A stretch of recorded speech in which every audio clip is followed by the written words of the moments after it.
Welcome to r/slash entitled parents, where someone actually makes the argument, I have COVID, therefore give me your house. Our next Reddit post is from Wolfish Mule. I just found this subreddit and I instantly remember this story because it happened very recently. A little backstory, I have a high voice for my age and my hair is kind of long for a boy. I was 13 when this happened. So I went to a grocery store with my mom to get stuff and we split up to get everything. I went to my aisle and I was singing One Winged Angel to myself like the nerd I am. This man walks up to me, an entitled dad about 40 years old, and goes, I didn't know girls know that song. I'm socially awkward, but I had to speak up about this, so I did. I took off my hood and said, I'm not a girl. It's fine, I get this a lot. The entitled dad goes, No, you are a girl. You have the hair and the voice. I know what gender I am. Please leave me alone. This isn't very comfortable for me. He gets really mad and yells, You are a girl. It doesn't matter if you like it or not. I got very scared by this because I don't like talking to strangers in general, and this stranger was yelling at me. He terrified the life out of me. So I started to walk away without the items I needed. He followed me, and I became very scared, so I just kind of froze in fear. He walked up to me and said, You idiot shouldn't be thinking about these fantasies. You're a girl, just accept it. Luckily, a store employee noticed this and she was good friends with my mother and helped me out. She told him, Sir, you're gonna have to leave. He goes, Not until this person realizes they're a girl. Then my mom walked around the corner and saw this. She was not having this. She walked up to him and said, He's a boy. You need to stop this. This is technically harassment. Her friend said, Sir, if you don't leave right now, I'll call security. He left quickly after that. I told my mom what happened and she was very mad about what he did. I haven't seen the man since and I'm happy. I can't remember the last time I was that scared. Alright, so here's my theory about what I think actually happened here. The entitled dad saw OP and just assumed that he was a girl because of how he looked. And when OP corrected him, the guy just assumed that he was a female to male trans and that made him angry because he's probably some kind of trans bigot. So instead of just being like a normal person and saying, oh, my mistake, and walking off, he decides he's going to try to convert you to not being trans by yelling at you until you agree that you're a girl. Even though you're not a girl, you're just a guy who kind of looks like a girl. So I guess the TLDR is that he's a bigoted idiot. Our next Reddit post is from Mary Rose Tudor. So this is a bit of an inside joke with my family. For some context, I have a dog named Anya. Well, one day when I was calling to her when she was still a young puppy, I said onion by mistake and she came running. So it's kind of been a running joke in my family that we'll call her Onion instead of Anya. She responds to both. This happened during Christmas. I was in Petco with my dogs picking out toys for their Christmas and getting some kitty litter. A kid, maybe about 14 years old, came up to me and he was picking out a toy for his dog. When he saw my dog, he asked if he could pet her. I didn't mind, so I let him pet my dogs. He asked for her name and I said, Oh, the black one is Onion and the black and white one is Pippin. The kid says, Onion? That's a weird name for a dog. Oh, did I say Onion? Her name is Anya. When she was a puppy, I called her Onion by mistake and it just became a running joke. That's really funny. Then we hear the clearing of a throat and Karen appears. She was nice at first and she asked about my dog and we just chat for a minute. And then her kid tells her about how I call Anya Onion. Why would you name a dog after a vegetable? That is inappropriate. Well, her name is Anya and I call her Onion as a joke. And what kind of name is Anya? Wouldn't Princess do better? No, Anya is Anya. I have to leave now. Have a good day. No, you will name your dog Princess. It's a good dog name. Well, if you really want to do this, her real name is Anastasia, which means brought back to life. She was found in such a state that you would have thought that she was dead. I thought the name to be more than appropriate, so if you'll excuse me. I turned away, and Karen continued to whine about how Princess was such a good name for my dog, and how my dog deserves better because I named her such a horrible Russian name. I paid for my things and left. No dogs were harmed during the making of this post. Our next Reddit post is from Mademoiselle. My cousin is a single mother who lives with her elderly parents. Her 5-year-old daughter was exposed to someone with COVID and is now starting to show symptoms. My heart goes out for them, but here's the thing. My cousin called me earlier to find out if there's a possibility that I can go stay with my parents for 2 weeks so that she can isolate with her daughter in my house. To be clear, me going to live with my parents would mean that I would have to take vacation from work. My cousin can afford a hotel, and even if she couldn't, our government actually provides accommodations for cases like this. But no. Apparently, going to such a place would be restrictive to her dearest baby, and the child would just die without a proper TV and Wi-Fi. Also, my backyard is nice and big, and they would love to use the pool during the hot summer days. And since my parents are elderly, they could probably use my help for 2 weeks. Believe me, they do not want me there. At this point, I can only just frown and shake my head because this woman really expects me to move out of my house and miss 2 weeks of work because her precious child would just die without TV and Wi-Fi. Does anyone else think it's weird that this entitled mother is worried about her kid dying from no TV and Wi-Fi and not, COVID?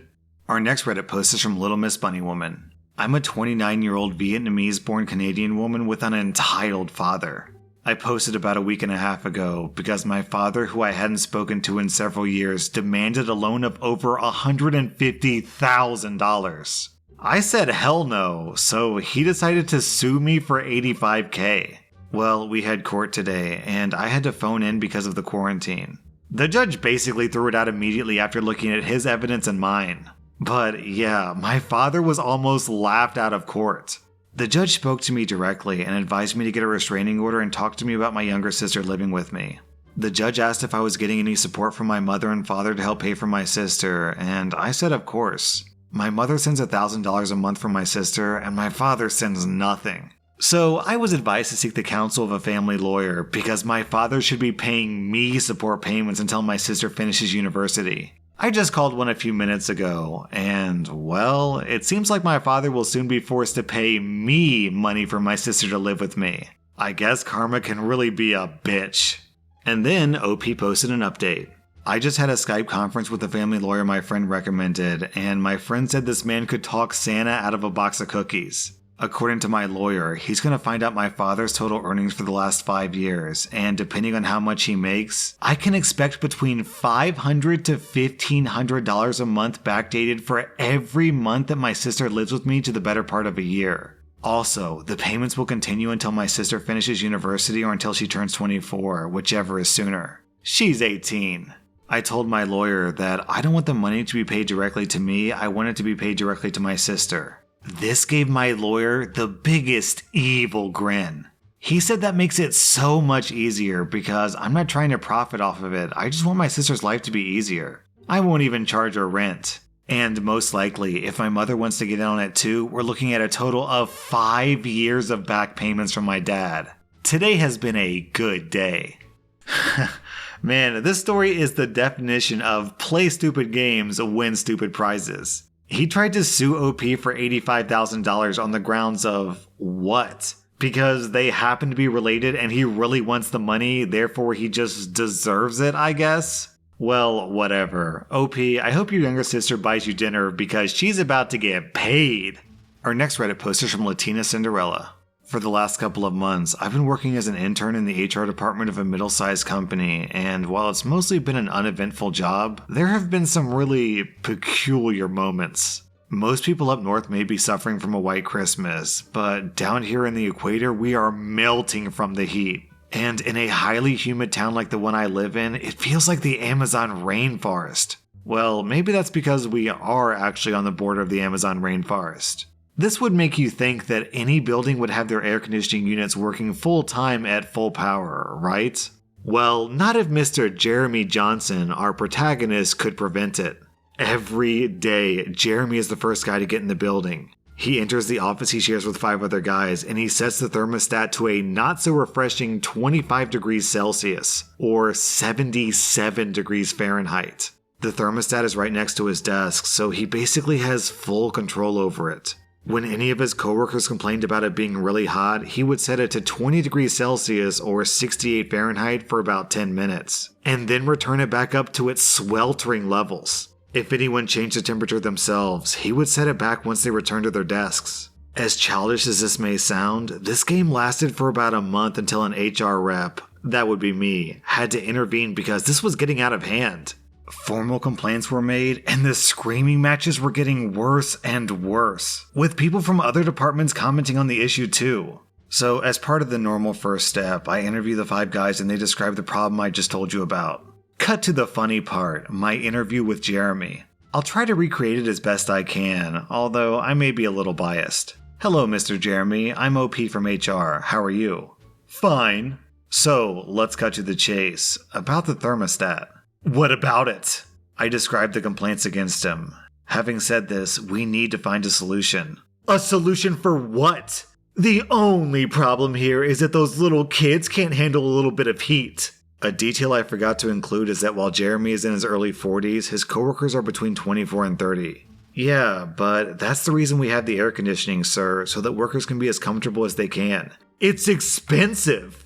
Our energy budget is able to cover for it. There's nothing you should worry about. If we need to make cuts, we'll tell you.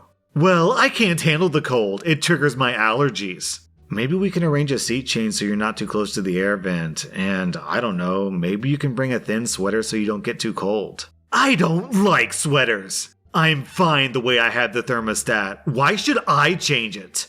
Because you're not alone in your office, Mr. Jeremy. We can't let this fight affect your work environment. I really don't get all this drama. I keep the same temperature at home and none of my kids complain or are allowed to change it. It should be the same here. I think at this point my face just made the most WTF expression imaginable because I couldn't believe the argument he just said.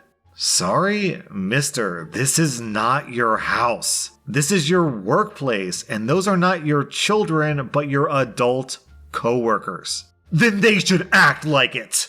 Okay, that's all I needed to hear. We'll tell you what measures will be taken. Have a good afternoon.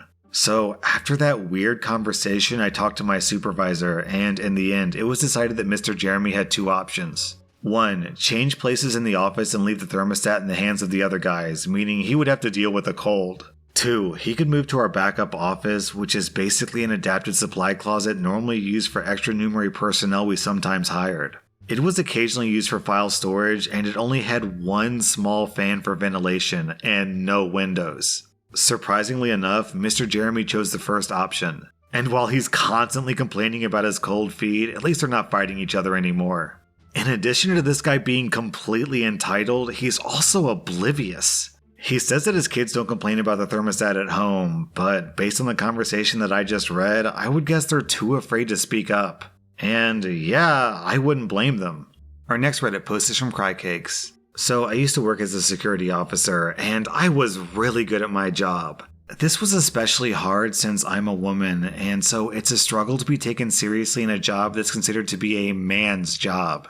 Anyway, the story. I was serving as the gate guard for an outdoor public-owned entertainment area. While I was on duty, a man walked past taking his young son to daycare. The kid was 3 or 4. He was in the process of explaining to his son that boys don't cry, only girls do. He sees me, and he asks me to tell his son my name.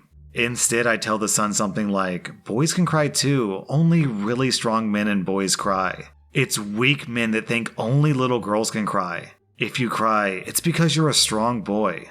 Well, the dad went red in the face, hurried to the daycare down the road, then came back to yell at me. I turned around and pointed out that I'm a female in the role of a man. I'm doing a man's job. And that he's a chauvinistic pig to teach his son such toxic masculinity. He responded with, well, you're French, and that's your culture. I replied, this is New Zealand, and it's not our culture. Down in the comments, Doomweasel Level 5 has this to add. You're a security guard, not an insecurity guard. I don't know why you would have expected anything else. That was rSlash_Entitledparents, and if you like this content, check out my Patreon where I publish extra episodes. Also, hit that subscribe button because I put out new Reddit videos every single day.